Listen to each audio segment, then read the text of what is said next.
মহাবিশ্বের সবচেয়ে রহস্য মোড়ানো জায়গা ব্ল্যাক হোল। ঘনত্ব প্রায় অসীম হওয়ায় এটি তার চারপাশের স্থানকালকে ভয়ানকভাবে বাঁকিয়ে ফেলে।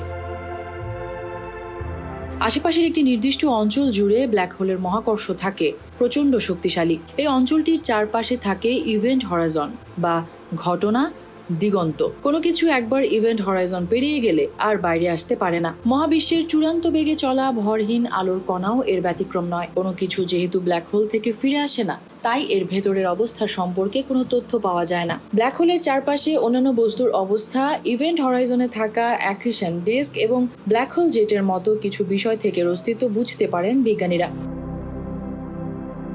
রহস্য সম্পর্কে মানুষের কৌতূহল চিরদিনের। ব্ল্যাক হোলের ভেতরে কি ঘটছে এই নিয়ে প্রচন্ড আগ্রহ বিজ্ঞানীদের। আসলে সবারই সে আগ্রহ আছে, কিন্তু চাইলেও সেখানে কাউকে পাঠানো সম্ভব নয়। পৃথিবীর সবচেয়ে কাছের ব্ল্যাক হোলটির দূরত্ব মাত্র 15,066 আলোকবর্ষের মতো। যদি এই দূরত্ব পাড়ি দিয়ে ব্ল্যাক হোলের কাছে যাওয়াও যায়, তারপর কি হবে?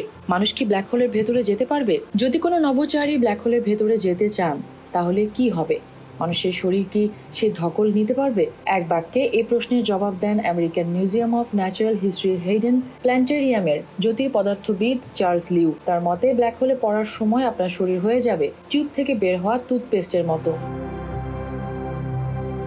কোনো বস্তু যখন ব্ল্যাক হোলের ইভেন্ট হরাইজন বা ঘটনা দিগন্ত অতিক্রম করে যাবে, তখনই বস্তুটি প্রচন্ড মহাকর্ষীয় টান অনুভব করবে। যেহেতু বস্তুর সব অংশ ব্ল্যাক হোলের কেন্দ্র থেকে সমান দূরে থাকবে না, তাই সব অংশের উপর ব্ল্যাক হোলের আকর্ষণ বল সমান হবে না, হবে ভিন্ন। ফলে ব্ল্যাক হোলের কাছাকাছি থাকা অংশটা অপেক্ষাকৃত দূরের অংশ থেকে বেশি প্রসারিত হবে। এই ঘটনাটি শুধু ব্ল্যাক হোলের ক্ষেত্রেই যে ঘটবে তা নয়, পৃথিবীতেও এটা হচ্ছে সব সময়। প্রশ্ন আসতে পারে, তাহলে টের পায় না কেন? উত্তর হচ্ছে, পৃথিবীর অভিকর্ষ বল আমাদের জন্য সহনীয় এবং এর শক্তিও বেশ কম। তাই পৃথিবীতে দাঁড়িয়ে থাকার সময় মাথার চেয়ে আমাদের পা বেশি টান অনুভব করছে কিনা তা আমরা বুঝতে পারি না। কিন্তু ব্ল্যাক হোলের মতো প্রচন্ড শক্তিশালী মহাকর্ষ বল সমৃদ্ধ বস্তুর বেলায় বিষয়টি খুব সহজেই বোঝা যাবে। নভোচারী যদি ব্ল্যাক হোলের দিকে পা দিয়ে সোজা ঝাঁপ দেন, তাহলে ঘটনা দিগন্ত পার হওয়া মাত্রই পায়ের অংশটুকু মাথার অংশ থেকে বেশি দ্রুত গতিতে প্রসারিত হতে থাকবে। এভাবে নভোচারীর পুরো শরীর বেঁকে চুরে হয়ে যাবে নুডলস বা টুথপেস্টের মতো। এক পর্যায়ে শরীরের অণুপরমাণু ভেঙে রূপান্তরিত হবে অতি পারমাণবিক কণার প্রবাহে। আর সে অবস্থাতেই যাত্রা শুরু করবে ব্ল্যাক হোলের কেন্দ্রের দিকে। ব্ল্যাক হোলের কেন্দ্রের এই জায়গাটিকে বিজ্ঞানীরা বলেন সিঙ্গুলারিটি বা অনন্য বিন্দু, কারণ এই বিন্দুতে ভেঙে পড়ে পদার্থ বিজ্ঞানের প্রমিত মডেল। এই বিন্দুতে মিলেমিশে যায় আপেক্ষিকতা, মহাকর্ষ ও কোয়ান্টাম বলবিদ্যা, এমনটাই ধারণা বিজ্ঞানীদের। একজন নভোচারীর পুরো দেহের এভাবে স্প্যাগেটি বা খাঁটি বাংলায় নুডলসের মতো হয়ে যাওয়াকে স্প্যাগেটিফিকেশন বলে আখ্যায়িত করেন ব্রিটিশ জ্যোতির্পদার্থবিদ স্যার মার্টিন রিজ। কথাটার অর্থ কি তা নিশ্চয়ই বুঝতে পারছেন, আলাদা করে বলার প্রয়োজন নেই। শরীরের সব অণু পরমাণু ভাঙার আগে কতটা সময় পাওয়া যাবে তা ব্ল্যাক হোলের আকারের উপর নির্ভর করে। চার্লস লিউ বলেন, সৌরজগতের সমান একটি ব্ল্যাক হোলের ইভেন্ট হরাইজনের কাছে মহাকর্ষ টানটা অত শক্তিশালী হয় না। তাই এই আকারের কোনো ব্ল্যাক হোলে বেশ কিছুটা সময় নিজের অখণ্ডতা বজায় রাখা যাবে। তার কথার সূত্র ধরে বলতে হয়, সহজ করে যদি বলি, স্প্যাগেটিফিকেশনের সঙ্গে ঘটনা দিগন্তের সরাসরি সম্পর্ক নেই। সত্যি বলতে, একজন নভোচারী যখন ব্ল্যাক হোলের কাছাকাছি পৌঁছে যাবেন, তার কাছে মনে হবে সময় ধীর হয়ে গেছে। তার পক্ষে তিনি আসলে ইভেন্ট হরাইজন পেরিয়ে গেছেন কিনা তা বোঝা কঠিন। তাছাড়া স্প্যাগেটিফিকেশন কখন শুরু হবে তাও নির্ভর করবে ব্ল্যাক হোলের আকারের উপর। অনেক ছোট ও ভারী কোনো ব্ল্যাক হোলের ঘটনা দিগন্ত পেরিয়ে যাওয়ার আগেই শুরু হতে পারে স্প্যাগেটি বা নুডলস হয়ে যাওয়ার প্রক্রিয়া। আবার সুপার ম্যাসিভ ব্ল্যাক হোলের ক্ষেত্রে ঘটনা দিগন্ত পেরিয়েও অনেকটা সময় বেঁচে থাকা সম্ভব হতে পারে। সৌরজগতের সমান ব্ল্যাক হোলের কথা বলে লিউ আসলে এটিই বুঝিয়েছেন। সাধারণ আলোচনার ক্ষেত্রে অবশ্য গড়পড়তা একটা হিসেব ধরে মাঝামাঝি আকারের ব্ল্যাক হোল নিয়ে আলোচনা করা যায়। সেক্ষেত্রে আইনস্টাইনের আপেক্ষিকতার সাধারণ তত্ত্বের করা ভবিষ্যৎবাণীগুলোর প্রভাব দেখা যাবে চোখের সামনে। সেটা হবে দারুণ মজার এক অভিজ্ঞতা। ব্ল্যাক হোলে ঝাঁপ দেওয়ার সঙ্গে সঙ্গে তীব্র মহাকর্ষের টানের কারণে আলোর গতি অর্জনের দিকে এগিয়ে যাবেন নভোচারী। আপেক্ষিকতা অনুযায়ী আলোর বেগের যত কাছাকাছি যাওয়া যাবে, তত ধীর হতে থাকবে সময়। ব্যাপারটা কি ঘটবে বুঝতে পারছেন? সময় প্রসারণের কারণে অতীতে ব্ল্যাক হোলের ভেতরে কি কি জিনিস এসে পড়েছে সেটা দেখার সৌভাগ্য হতে পারে এই সময়। নভোচারী যদি নিজের অখণ্ডতা বজায় রেখে ব্ল্যাক হোলের কেন্দ্রের দিকে এগিয়ে যেতে থাকেন, তাহলে এক সময় পৌঁছে যাবেন আলোর সমান বেগে। আসলে নভোচারী অখণ্ড থাকলে তার ভর থাকবে, সেক্ষেত্রে আলোর সমান বেগ তিনি অর্জন করতে পারবেন না। আলোর বেগ অর্জন করার আগেই নভোচারী আণবিক কণায় পরিণত হবেন। তবু আসুন হাইপোথেটিক্যালি কল্পনা করে নেই আমাদের আলোচনা নভোচারী অখণ্ডভাবে ব্ল্যাক হোলের ভেতরে অর্জন করেছেন আলোর বেগ। কি হবে তখন? সময় হয়ে যাবে স্থির।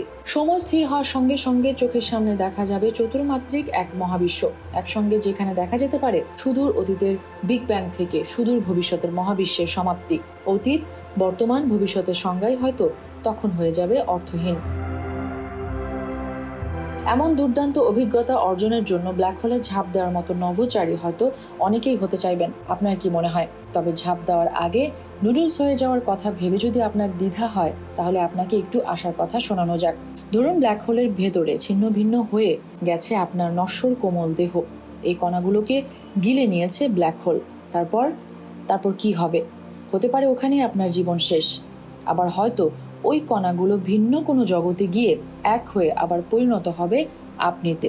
কিভাবে? হয়তো ব্ল্যাক হোলের ভেতরের জগতে এনট্রপি ভিন্নভাবে কাজ করে। এনট্রপি মানে বিশৃঙ্খলার পরিমাণ। আমাদের মহাবিশ্বের সময় যত সামনে এগোচ্ছে এনট্রপি বাড়ছে তত।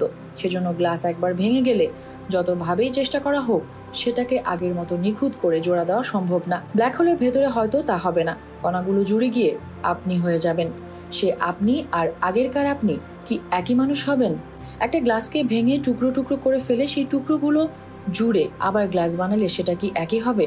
গ্লাসের স্মৃতি নেই, মানুষের আছে, কিন্তু স্মৃতি এক হলেই কি হলো? একই মানুষ হবে আগের পরের দুজন? কে দেবে এসব প্রশ্নের জবাব? বিজ্ঞান এখানে নীরব। এই যে বলছি আপনার দেহের কণাগুলো ছিন্ন ভিন্ন হয়ে যাবে, এই অনুমান করছি পদার্থ বিজ্ঞানের প্রমিত মডেলের জ্ঞান ব্যবহার করে, কিন্তু সেই জ্ঞান তো খাটে না ব্ল্যাক হোলের ভেতরে। তাহলে কেউ জানে না।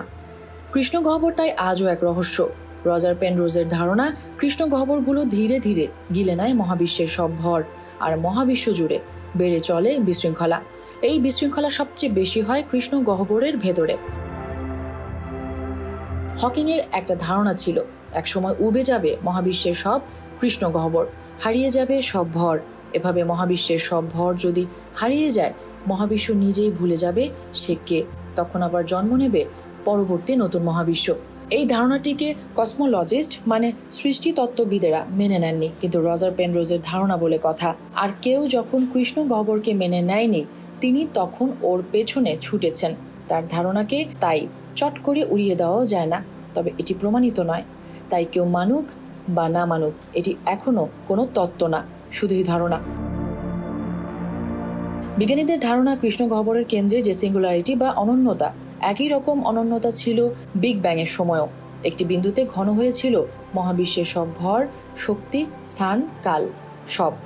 কি হয়েছিল তখন? এই রহস্য সমাধান করতে হলে লাগবে সবকিছুর তত্ত্ব, দ্য থিওরি অফ এভরিথিং। সেই তত্ত্ব মেলার আগ পর্যন্ত কল্পনা আর তাত্ত্বিক অনুমানই আমাদের হাতিয়ার। কৃষ্ণগহ্বরের ভেতরে কি হচ্ছে এই নিয়ে কল্পনা করে শিউরে ওঠা। অন্য কোনো জগৎ, অসীম সম্ভাবনা, বিজ্ঞানীদের ছুটে চলা সবকিছুর তত্ত্বের সন্ধানে। কিন্তু আসলে কি, ঠিক কি আছে কৃষ্ণগহ্বরের ভেতরে? কেউ জানে না। মেহরুন বিনতে ফেরদৌস, 7 রং নিউজ।